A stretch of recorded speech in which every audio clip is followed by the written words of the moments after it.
Ya, baik, terima kasih. Pemirsa, pemilihan umum sudah di depan mata. Riuh pesta demokrasi sudah menggema. Dan Partai Hati Nurani Rakyat atau Partai Hanura sebagai salah satu partai politik tanah air juga bersiap mengawal demokrasi yang jujur dan adil serta berpihak pada rakyat. Nah, salah satunya adalah dengan beragam strategi yang dapat membawa kesejahteraan untuk daerah. Langsung saja saya ingin ajak Anda untuk berbincang langsung terkait dengan persiapan Partai Hanura ini jelang pemilu 2024 langsung dengan Ketua Umum Partai Hanura Bapak Osman Sabtaodang atau akrab disapa Pak Oso. Pak Oso, apa kabar? Baik, baik. Sehat, semangat jelang pemilu 2024? Alhamdulillah. Nah, ini suasana kebatinan ini kan kalau Pilpres tinggal menghitung hari ini, Pak. Seperti apa, Pak? Suasana hatinya? Ya, seperti yang kamu pikir. Berarti deg-degan, panas, tegang, atau gimana, Pak? Oh, kamu deg-degan ya? Ya, soalnya kan dinamikanya begitu luar biasa. Ya, itu soalnya rakyat banyak tertipu dengan situasi, kondisi pada saat ini. Apa yang paling menarik menurut Bapak dari menurut pemilu kali ini? Ada perubahan di dalam saya mengikuti berulang kali pemilu, ya, dari tingkat semua kepresidenan, pemilihan presiden itu saya selalu mengikuti sejak zaman Soeharto, ya, lantas zaman Habibie, zaman Gus Dur, zaman Megawati, ya, lantas SBY, ya, lantas kemudian sampai dengan Jokowi. Jadi perkembangan itu semua saya mengikuti, dan saya kan orang berpolitik baru 55 tahun. Merendah ya kan? untuk meninggi ini namanya. Ya, bukan. Ini faktanya begitu.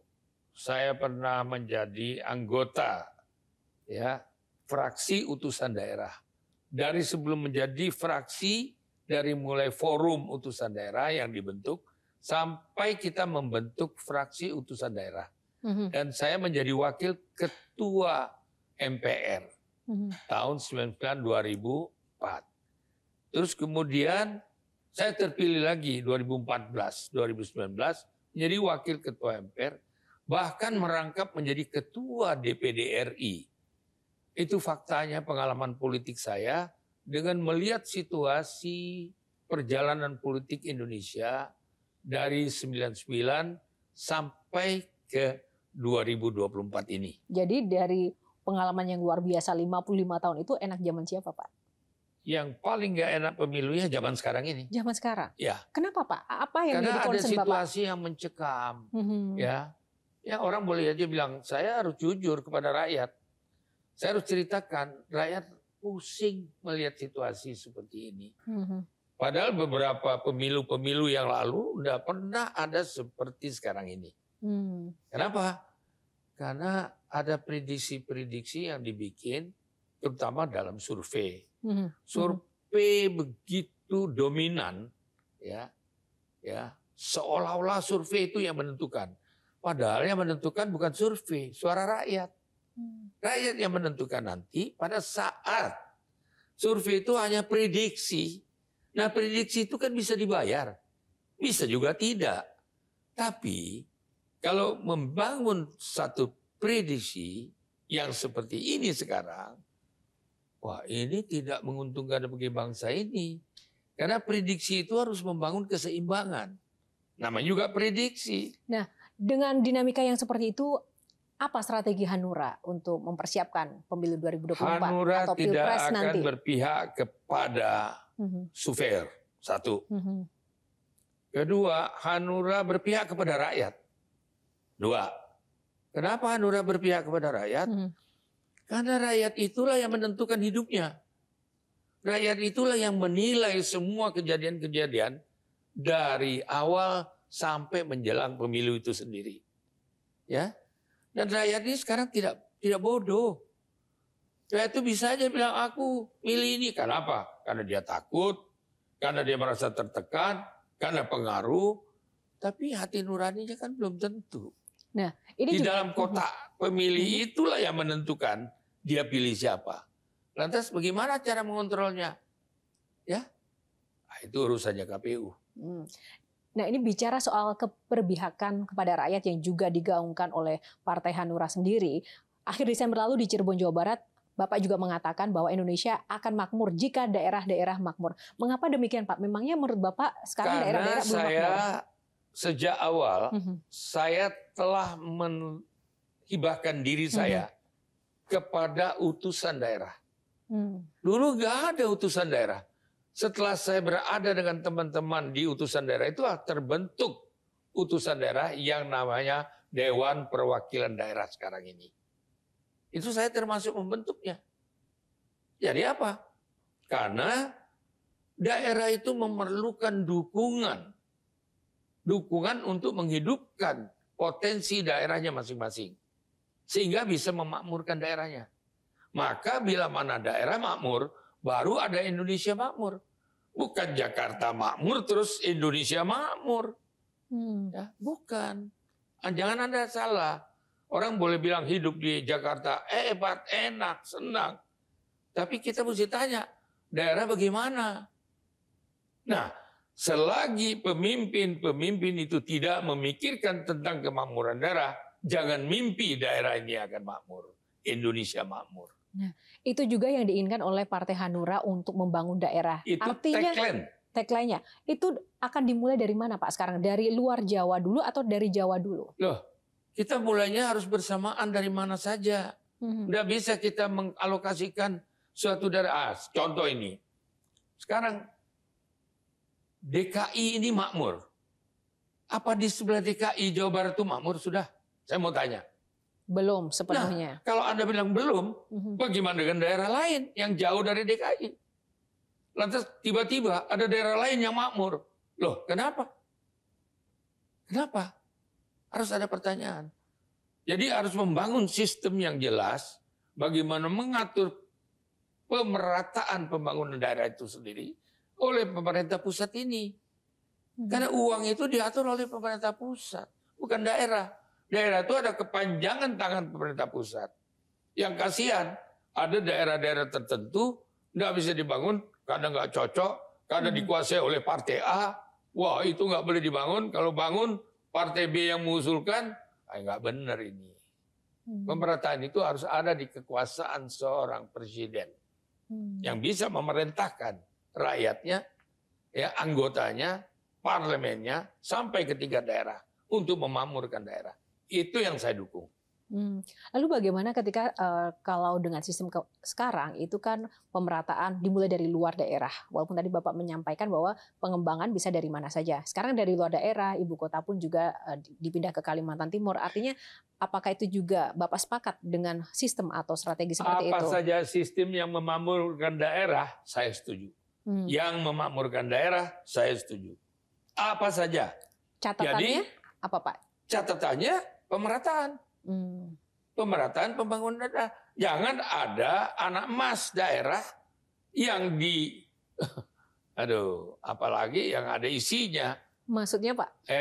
Macam-macam lah. Masa apakah Bapak masih melihat itu, ada fenomena itu sekarang? Saya kan susah deh. Jadi ini yang harus dihilangkan sekarang ini, yaitu betul-betul murni. Makanya anggota legislatif dari Partai Hanura, saya pesankan betul-betul jangan hianati rakyat. Jangan ada janji-janji. Saya mau tanya, setelah mereka jadi ke pusat ini, ada nggak 100% berpihak kepada daerah? Belum tentu kan. Yang dipikirkan bagaimana membesarkan partainya. Oh, partai saya kecil nggak apa-apa. Tapi isi dari inspirasi rakyat itu yang harus dibesarkan. Ya, satu lagi Pak, bagaimana Bapak menggandeng seluruh partai agar memiliki visi yang sama dengan Hanura? Saya memilih partai yang bisa saya ajak ngomong, siapapun partainya. Jangan partai merasa dirinya besar, terus dia menganggap dirinya yang paling benar, nggak mau saya. Saya juga mempunyai prinsip-prinsip di dalam mendirikan sebuah partai ini, menjalankan tugas yang diamanahkan oleh seluruh anggota partai seluruh Indonesia, terutama DPD saya yang begitu mencintai partai ini, itu yang saya dengar. Bukan yang saya dengar dari instruksi-instruksi orang yang nggak karuan. Nggak bakalan. Kenapa? Saya percaya dengan ketua-ketua DPD saya seluruh Indonesia. Mereka bekerja keras. Mereka diganggu pernah.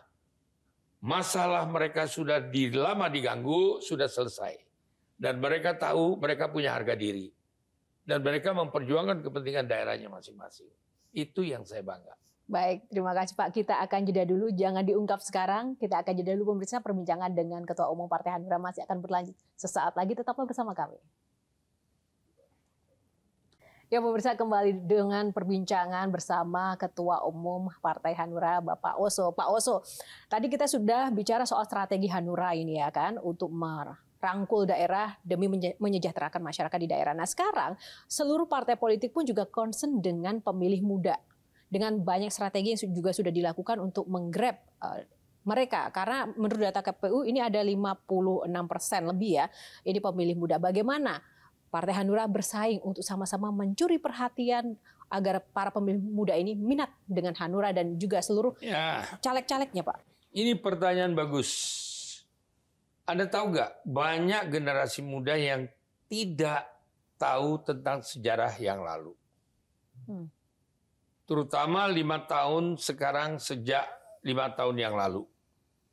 Mereka tidak mengikuti, sangat sedikit yang mengikuti tentang pertumbuhan perkembangan politik.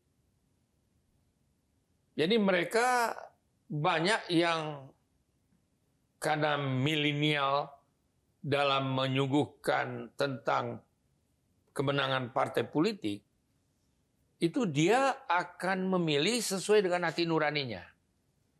Dengan pikiran yang pada saat itu. Tapi dia nggak memikirkan tentang risiko yang akan terjadi kalau dia salah memilih. Yang korban adalah diri mereka sendiri. Itu sebabnya kita meyakinkan kepada milenial, ini loh yang baik yang akan Anda pilih. Loh kalau saya kan jelas, saya milih nomor 3 calon presiden. Ya itu saya nggak bisa membohongi diri saya. Kenapa saya memilih nomor 3? Capres dan cawapresnya. Karena saya mempunyai pertimbangan-pertimbangan yang sangat matang yang diputuskan oleh partai saya. Bukan oleh saya. Kalau oleh saya bisa pilih sesuka saya. Tapi kalau oleh partai, saya harus patuh dengan partai saya. Karena orang-orang yang duduk dalam partai saya itu, orang-orang yang sudah mempunyai jam terbang yang lebih jauh dari saya. Karena dia mengikuti perkembangan pertumbuhan bangsa ini. Bangsa ini nggak boleh dibikin mainan-mainan. Bangsa ini harus betul-betul secara konsentrasi, lahir batin, untuk membangun kesejahteraan rakyat, terutama daerah. Kemudian memberi kesempatan bekerja, kesempatan sekolah bagi anak-anak sekolah. Dan orang-orang tuanya jangan hanya sekedar sesaat memilih orang, nanti dia menderita kemudian. Nah itulah yang akan saya bawa kepada mereka untuk bagaimana kita melakukan sesuatu yang dapat sama sekali menjamin kehidupan bangsa, rakyat jelata. Nah, pertanyaannya sekarang Pak, bagaimana caranya untuk bisa mendekatkan diri pada generasi sekarang? Caranya seperti apa? Caranya itu kita udah lakukan, tapi kan kita nggak bisa buka di sini. Kalau buka di sini, semua orang juga akan mengerjakan yang sama dengan kita. Misalnya kan juga ada Laskar Muda Hanura dan juga ada Sri Kandi Hanura. Nah, sejauh mana sih keberadaan dua sejauh sayap ini mana efektif, nanti Pak? kita lihat hasil pemilu. Nggak bisa sekarang kita ceritakan mereka kerja apa. Saya punya Lasmura itu nanti bagaimana. Kita nanti tanggal 3 akan ada pertemuan ya. Tanggal 3 yang akan datang. Ya, mereka juga menggerakkan dirinya untuk Lasmura, Sri Kandi, lantas Partai Hanura sendiri, lantas simpatisan Hanura sendiri. Mereka itu nggak dibeli, nggak dibayar juga. Itu yang kita inginkan adalah kualitas itu. Bukan karena dibayar 200.000, 300.000, 500.000, tapi 5 tahun kita menderita nanti. Tidak. Saya mau mereka sadar, apapun yang mereka pilih, saya merasa itu adalah hati nuraninya mereka. Tadi ada yang menarik, Bapak mengatakan muda tapi harus berkualitas. Ya. Iya kan Pak? Ya. Nah, bagaimana kemudian memastikan silakan anak-anak muda zaman sekarang boleh berkompetisi, berpolitik, tapi seperti Hanura punya pasukan ini harus memiliki kualitas. Seperti apa? Saya ini kan muda juga. Umur saya kan baru 75 tahun, jadi kan masih muda. Muda. Bayangin muda ya. Muda itu kan semangatnya yang penting muda, Pak. Jadi begini, saya mengajak anak muda, kamu baru umur 20 tahun, 18 tahun. Kamu mesti seperti saya loh. Kalau kamu berhasil, saya sangat bangga. Tapi jangan kamu berhasil karena minta didorong, bukan karena dirimu sendiri. Jadi anak muda yang sekarang ini cerdas. Lebih cerdas pada waktu kita seumur dia dulu. Dia lebih pinter ya menganalisa secepat itu dibandingkan kita pada umur 18 tahun seperti mereka. Artinya umur dan jam terbang itu lebih penting mana, Pak? Umur dan jam terbang. Jam terbang itu lebih penting. Jadi, if you learn by book, you only people biasa. If you learn by experience, you really master. Jadi kenapa ada filosofi itu? Kalau kamu belajar dari sekolah, kamu biasa saja jadi title A, B, C. Tapi kalau kamu punya experience, you more better than itu title. Karena kalau kamu punya title tapi kamu nggak punya pengalaman, itu anak muda. Ya, tapi ada anak muda dia nggak punya title, tapi dia punya pengalaman. Hargai dong dia, ya kan? Karena dia punya kemampuan kerja. Artinya, jadi banyak orang-orang yang bekerja nggak punya title, tapi kalau nggak ada dia, perusahaannya nggak jalan. Muda, berkualitas, dan memiliki pengalaman. Persis. Itu yang harus experience yang harus diutamakan. Nah, itu juga nanti akan mempengaruhi ya pemirsa dengan hasil pemilu nanti akan seperti apa nih. Nah, terkait dengan hasil pemilu atau Pilpres yang akan datang ya Pak. Ini Hanura juga membuat Badan Saksi Nasional yang diterjunkan untuk setiap TPS untuk mengantisipasi kecurangan pemilu. Bahkan Partai Hanura sudah menyiapkan 1,6 juta saksi. Nah, kenapa sebanyak ini Pak? Apakah Anda melihat ada potensi kecurangan yang masih? Bukan. Mau curang mau enggak, kita harus menyiapkan saksi. Karena bagaimana kita membuktikan bahwa kita punya suara ada di situ kalau kita nggak punya saksi? Itu pengalaman kita berpuluh-puluh tahun selalu masalah saksi. Kenapa? Yang menjadi masalah utama saksi ketika ada perbedaan hasil suara. Maka itu kan ada katanya, saya nggak menuduh ya, ada pencurian suara, ada hilang suara. Itu kenapa? Nggak ada saksi dan nggak ada bukti. Nah kalau sekarang nggak bisa dong. Umpamanya di satu TPS, kita punya ada 20 suara, 30 suara di situ. Kita kan catat, lantas kita foto dari yang ditulis oleh KPU, ya, disaksikan oleh KPU di TPS itu. Sekarang itu dasar untuk kita membuktikan bahwa ini loh yang benar. Karena itu bukti, fakta. Jadi kita harus perlu saksi. Jadi ya, kalau partai lain mau kirim saksi ya nggak apa-apa, sama-sama. Kita kan sama-sama menulis gitu.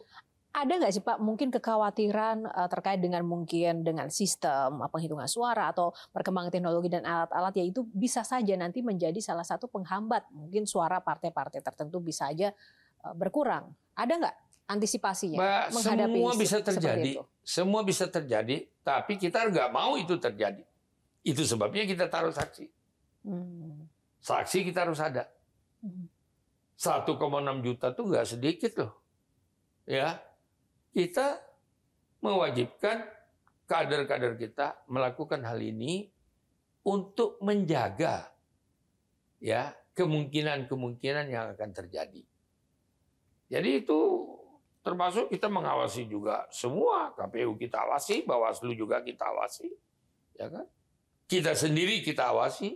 Dan partai lain apalagi perlu kita awasi. Begitu.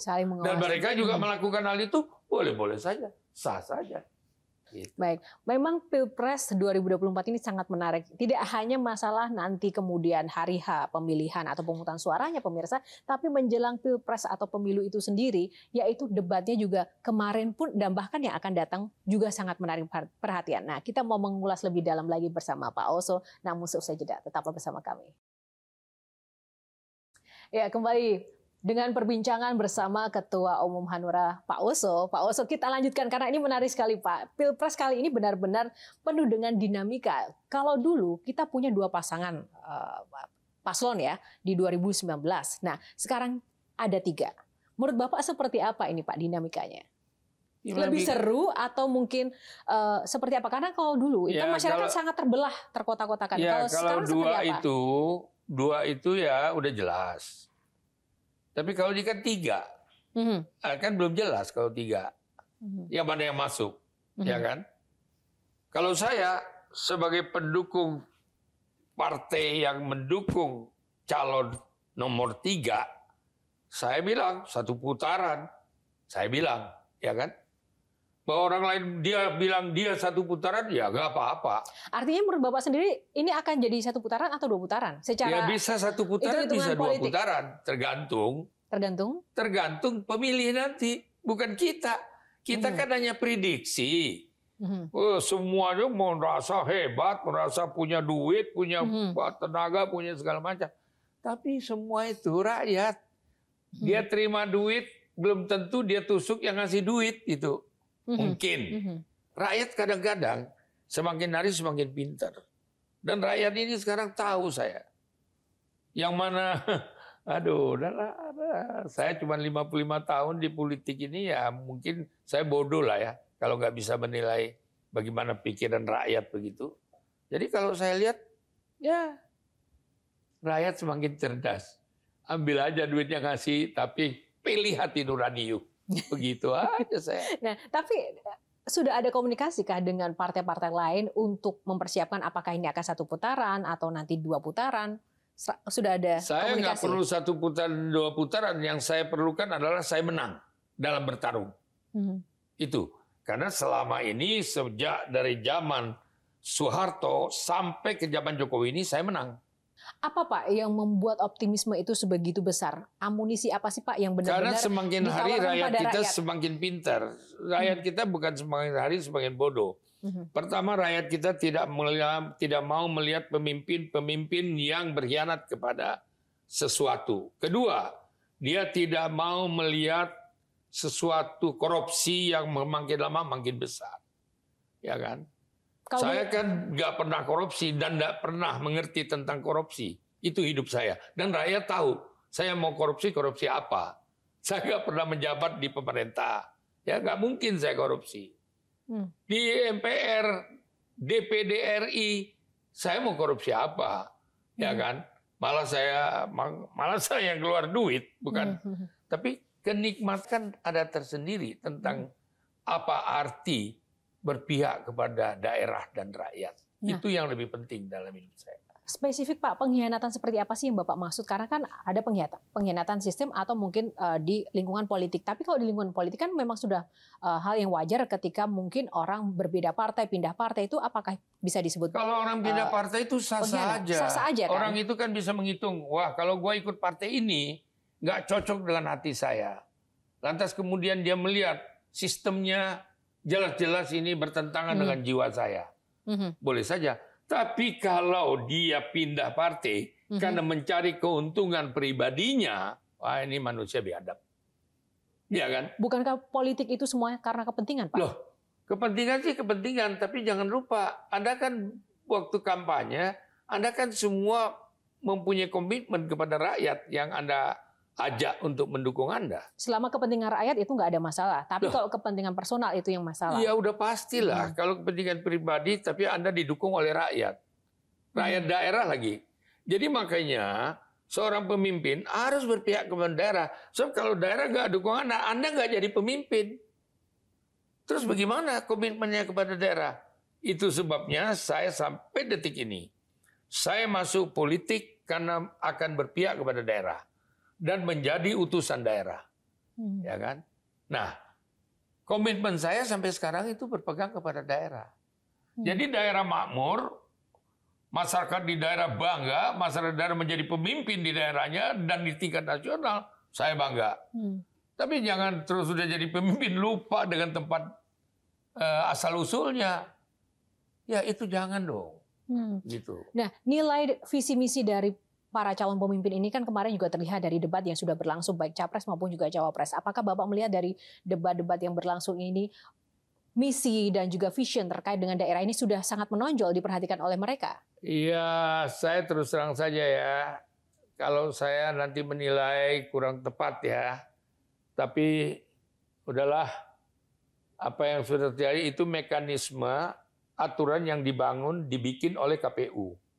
KPU yang harus bertanggung jawab tentang penilaian itu, bukan kita.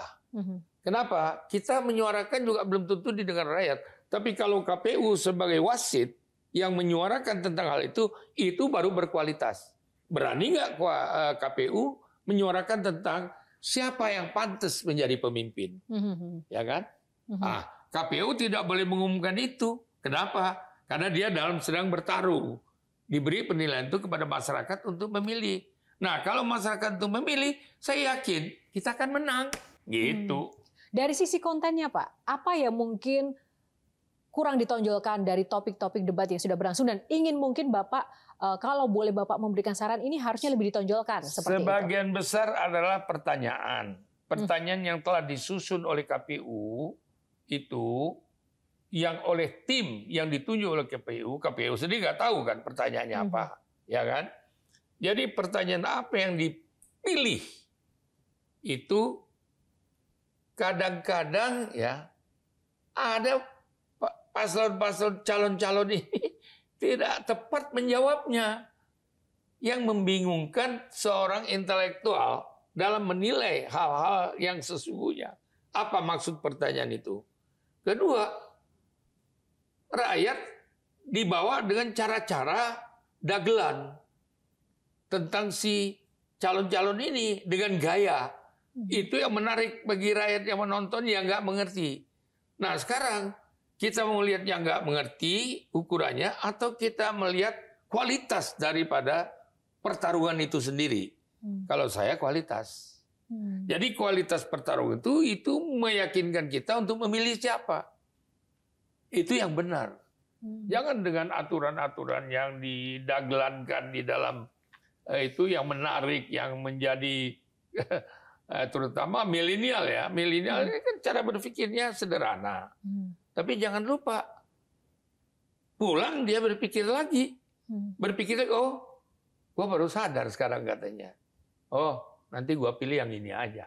Itu. Begitu. Oke, satu lagi Pak. Ini terkait tadi pernyataan Bapak adalah banyak yang kemudian pihak-pihak kemudian memanfaatkan masyarakat yang tidak mengerti, khususnya masyarakat di daerah. Yang sementara daerah sendiri memiliki kunci besar untuk menentukan masa depan bangsa juga. Bagaimana kemudian Hanura dan Bapak juga memastikan bahwa masyarakat daerah ini memiliki pengetahuan dan juga harus ada sosialisasi yang mumpuni dan cukup seperti itu, Pak. Itulah saya bilang bahwa ini kan rahasia kita. Bagaimana bekerja untuk masa kita ceritakan bagaimana cara kita kerja kepada masyarakat daerah terus kemudian nanti orang dia akan bikin begini, saya akan melakukan. Kalau gitu pertanyaannya sektor apa yang sebenarnya mendasari bahwa daerah ini, masyarakat di daerah juga harus memiliki pemahaman yang cukup? Apakah mungkin faktor pendidikan harus ditingkatkan atau apa yang menurut Bapak? Banyak soal yang bergantung dengan kepentingan daerah itu sendiri, karena daerah itu sendiri mempunyai pemimpin-pemimpin, tokoh-tokoh daerah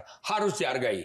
Tokoh-tokoh daerah itu jangan dianggap orang-orang itu yang di pinggir, yang terus kemudian di masjid, di gereja, di topekong atau di mana-mana itu tempat umat beragama. Itu mereka mempunyai panutan dan tidak ada agama yang menyiarkan dan menyuruh warganya itu melakukan kejahatan, kejelekan. Itu saya yakin.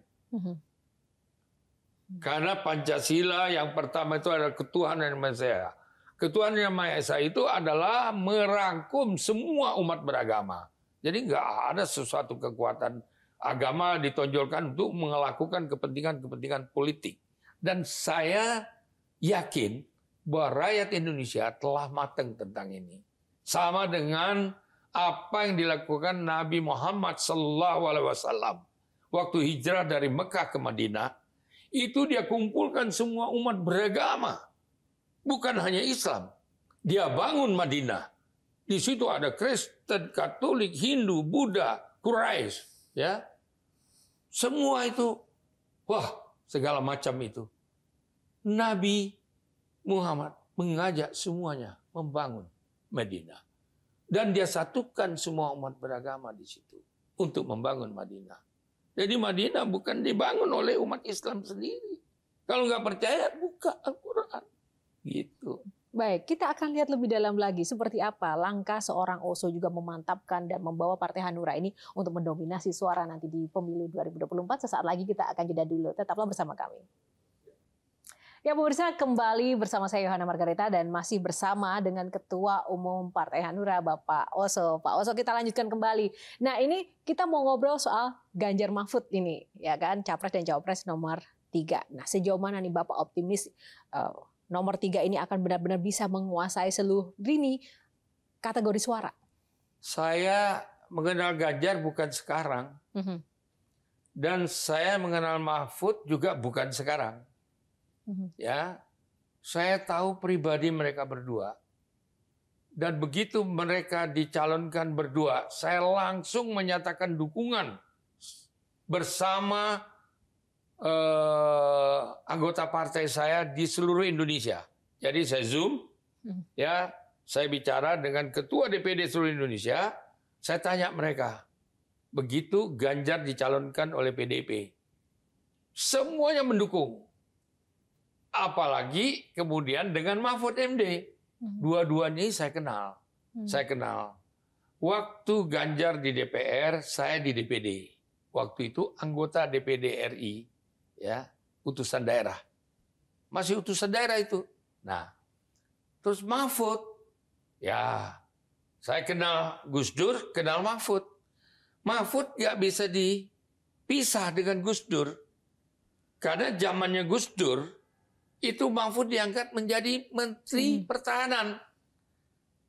Saya bingung, kok Mahfud diangkat menjadi Menteri Pertahanan? Apa bisa? Ternyata bisa. Dan Mahfud, aduh, memang ini anak cerdas. Nah, tapi yang berkembang sekarang Pak Mahfud besok isunya akan mundur dari kabinet. Bapak setuju nggak Itu Pak Mahfud soal mundur atau nggak mundur itu dia tunggu aja orang lain mundur. Ngapain dia mesti mundur? Karena dia lebih penting dari yang lain. Karena dia Menko Polhukam. Jadi dia jangan mundur dulu sebelum yang lain mundur. Artinya, kenapa? Karena yang lain ini ya justru sebagai ketua-ketua partai. Jadi kalau yang menteri-menteri sebagai ketua partai ini yang langsung memanfaatkan itu Mahfud harusnya mengawasi. Tapi Mahfud kan orangnya fair. Dia nggak juga menekan pada menteri-menteri yang lain. Beliau ya mengatakan, jangan dia dipaksa mundur dong. Beliau mengatakan bahwa beliau akan mundur untuk memberi contoh kepada menteri-menteri lain. Bapak setuju nggak dengan langkah Pak Mahfud? Memberi contoh mengerti, memberi contoh menyetujui. Tapi juga harus dilihat saatnya kapan. Jangan saatnya sekarang di mana menteri-menteri pada kampanye. Dengan caranya menggunakan fasilitas. Mahfud kan nggak pernah menggunakan itu. Ya kan? Lalu menurut Bapak, memangnya kapan waktu yang tepat untuk para menteri ini mundur? Apakah setelah Pilpres ini atau kan seperti begini, apa, Pak? sekarang kan tinggal berapa hari lagi, 12 hari. Ya mestinya semuanya mundur lah. Sama-sama mundur, bagus tuh. Ya kan? Cuti umpamanya. Ya kan? Tinggal, kok susah amat sih? Semuanya serempak begitu, lebih bagus. Jangan satu mundur, satu enggak. Waduh, itu enggak benar gitu. Ya. Apa sih Pak saran Bapak untuk para pejabat publik dan pejabat kalau negara yang ini ikut serta ketika di dalam perhelatan campaign pemilu seperti ini? Untuk seluruh peserta dalam campaign yang duduk dalam kabinet, saya harapkan mereka mundurlah semua. Dan mereka bekerjalah untuk dirinya masing-masing. Promosilah, nggak apa-apa. Ya jangan sambil jalan, sambil kerja, sambil promosi gitu. Menurut Bapak banyak yang seperti itu? Ya nggak tahu. Saya nggak tahu. Pikir aja sendiri deh semua rakyat gitu. Jangan kita yang mikir. Rakyat suruh nonton itu di TV apa yang dilakukan. Apa yang diberitakan. Yang paling banyak beritakan justru Metro. Ya karena kita pengawal demokrasi negeri ini. Iya, itu saya setuju. Maka itu saya suka dengan Metro itu kenapa? Karena apa? Metro lebih netral dari beberapa TV yang lain. Itu faktanya. Makanya saya mau. Gitu. Oke. Sekarang kita masuk ke partai politik. Ini kan yang menentukan sekali Pak masa depan bangsa. Nah, menurut Bapak kepercayaan masyarakat terhadap partai politik itu seperti apa? Dan mungkin ketika kepercayaannya sudah runtuh, banyak yang bilang seperti itu. Apa nih peran Partai Hanura untuk mengembalikan lagi kepercayaan masyarakat jika masyarakat sekarang sudah mulai apatis Pak dengan wakil-wakil dari partai ini? Dengan berbagai macam dinamika dan kelakuannya. Ya, itu sah-sah saja karena begini. Republik ini ditentukan oleh para partai. Karena partai itu yang bisa mendukung seorang calon presiden dan wakil presiden. Tanpa itu Anda nggak bisa masuk dalam konsisten. Ya. Nah, itu sebabnya saya juga merasakan kualitas daripada orang-orang yang ditunjuk menjadi legislatif itu banyak sekali melakukan kekurangan-kekurangan yang harus diperbaiki. Tapi itu manusiawi. Kenapa? Selagi itu ada biaya dalam menjadi seseorang calon, maka mau tidak mau ada dua.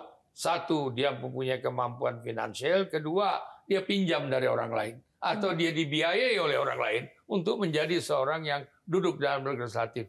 Dan itu bahaya. Nah, itulah yang menyebabkan ada keraguan daripada masyarakat itu. Kenapa?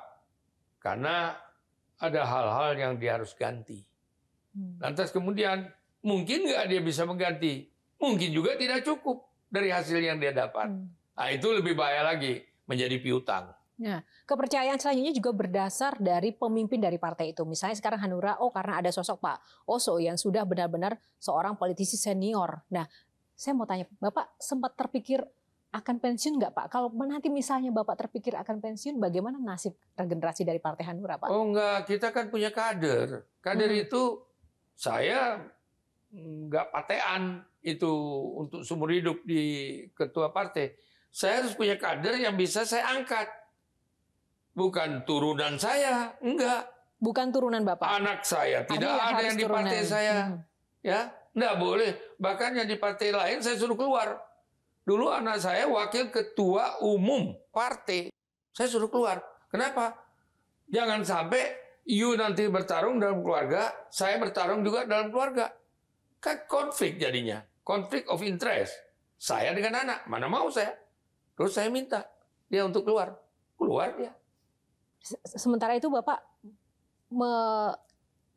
menelurkan nilai-nilai tentang politik ke keluarga, apakah juga Bapak berharap bahwa akan ada penerus mungkin dengan jalan yang berbeda bagi keluarga dan saya lebih condong memberikan penerusan ini kepada orang lain, bukan saya, bukan anak saya, enggak. Jadi bukan tipe saya yang kasihlah orang lain gitu ya, yang berjuang bersama-sama saya, yang juga dinilai oleh semua anggota daripada kader seluruh Indonesia, anak ini yang pantas menjadi pemimpin menggantikan saya. Oh, itu setiap saat saya bersedia. Nah, bagaimana kalau misalnya anggota keluarga Bapak memang mumpuni, kredibel, dan passion terhadap dunia politik dan mau melayani masyarakat? Ya, dia suruh bertarung dulu dari sekarang. Nanti kan akan kelihatan apakah benar dia kader dari partai itu, apakah benar dia punya kualitas, kemudian atau benar dia punya track record di dalam membina partai itu. Oh, saya sedang sekali, tapi bukan saya lagi ketua pada saat itu. Jadi ada. Tapi kalau saya sekarang menjadi ketua terus saya mengatur supaya anak saya menjadi menggantikan saya, enggak deh. Ya, enggak. Ada, artinya ada etika yang harus dijaga, begitu nah, ya Pak? Itu kalau you bicara etika, ya saya suruh orang lain yang menilai, jangan saya. Bagaimana sih seorang Pak Oso ini melihat Indonesia di masa yang akan datang, Pak? Saya kan orang Indonesia asli. Ya, orang Indonesia asli yang patuh kepada aturan-aturan yang ada di Indonesia dan aturan yang sudah dibikin oleh lembaga kita itu adalah aturan yang benar. Walaupun ada sebagian dilakukan kesalahan-kesalahan, itu manusianya sendiri yang harus bertanggung jawab. Tapi undang-undang yang dibangun oleh bangsa kita, oleh DPR RI kita, itu sebetulnya benar. Cuman menjalankannya benar apa enggak gitu. Jadi itu yang saya inginkan adalah semua daripada undang-undang yang telah terjadi itu harus dijalankan dengan benar. Nah, itu yang harus diperbaiki. Terakhir Pak, pesan untuk generasi muda, masyarakat di luar sana, ini jelang pesta demokrasi yang akan kita hadapi, tinggal menghitung hari. Saya sederhana, kalau Anda mau lebih baik, pilih nomor 10, toblos nomor 10 waktu pemilu tanggal 14. Kenapa? Karena itu masa depan kalian. Kenapa? Juga saya mengatakan masa depan kalian, karena di dalam tempat saya, di dalam partai saya, komunikasi secara demokrasi itu berjalan dengan tulus dan ikhlas. Dan lahir batin berdasarkan hati nurani. Baik, terima kasih Pak Oso. Ya, pemirsa, demikianlah perbincangan dengan Ketua Umum Partai Hanura Bapak Usman Sabtaodang, dan semoga bermanfaat untuk Anda. Saya Yohana Margarita undur diri. Terima kasih atas kebersamaannya. Sampai jumpa lagi. Terima kasih Pak Oslo. Terima kasih. Terima kasih, luar biasa.